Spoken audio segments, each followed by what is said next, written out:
Hi everyone, it's Peter Zellum's Griniflix Adventure 8.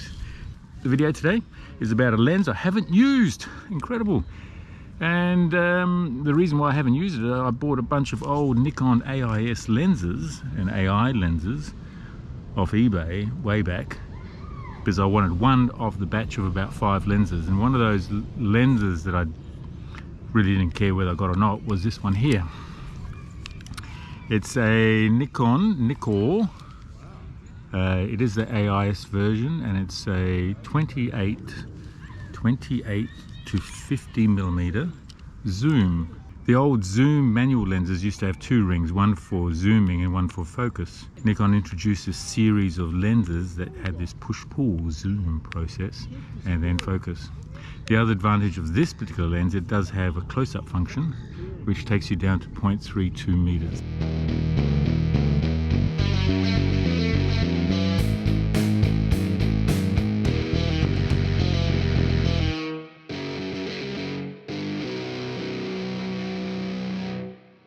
To my Aussie viewers, you know what that is. It's a dunny.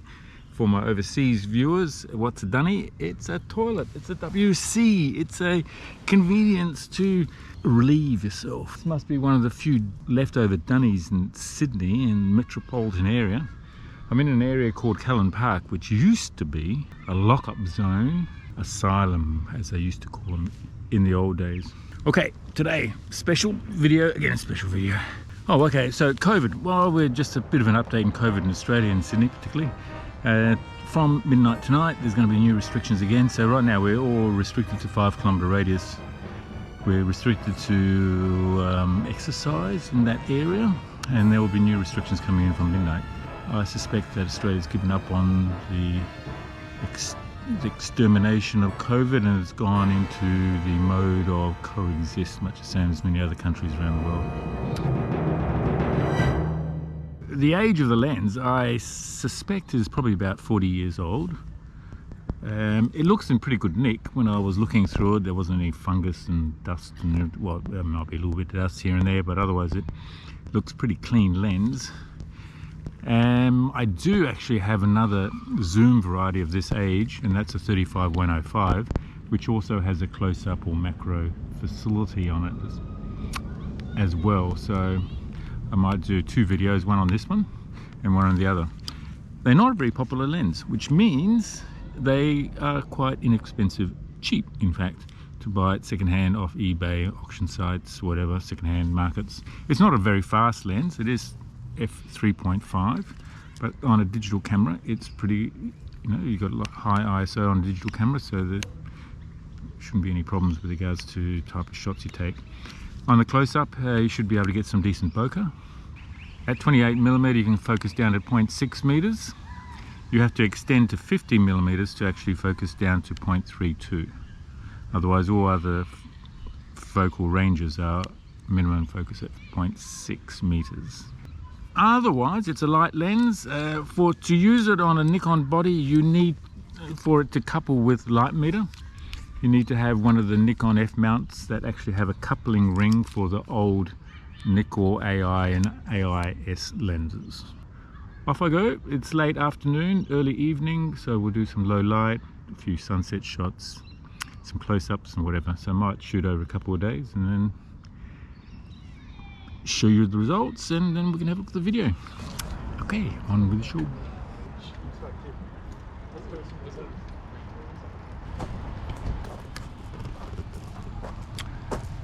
I think it's time to call it quits for tonight and head off home, and maybe come out again tomorrow and take some more shots. Day 2 shoot is going to be in my studio here. Here's the shots.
The reason for day 2 shoot being inside is because it's raining outside. The camera that I've been using is the Nikon D700. It's well suited to this lens. It's got the coupling ring, as I mentioned earlier. That is for metadata. You can use this lens on any of the F-mount cameras, Nikon F-mount cameras, and also you can use it on the Z mount with the FTZ adapter. Alright, so all in all, the use of this lens is pretty straightforward, pretty easy to use. So either you're at 28 or at 50. If you're at 50, you can focus down to 0.3, otherwise you're focusing down to 0.6 at any of the other focal lengths. Pretty straightforward lens, easy to use, uncomplicated.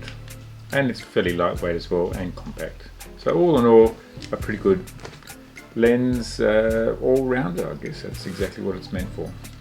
Well, I hope this video has been of use to you, both with the use of the D700 and seeing some of the results from that, as well as the lens. If you liked it, please give it a thumbs up. I really appreciate your support. If it's the first time to my channel, and you haven't already subscribed, please do subscribe. Press notifications. You'll be notified when the next video is out. In fact, there will be another video on the other lens, which is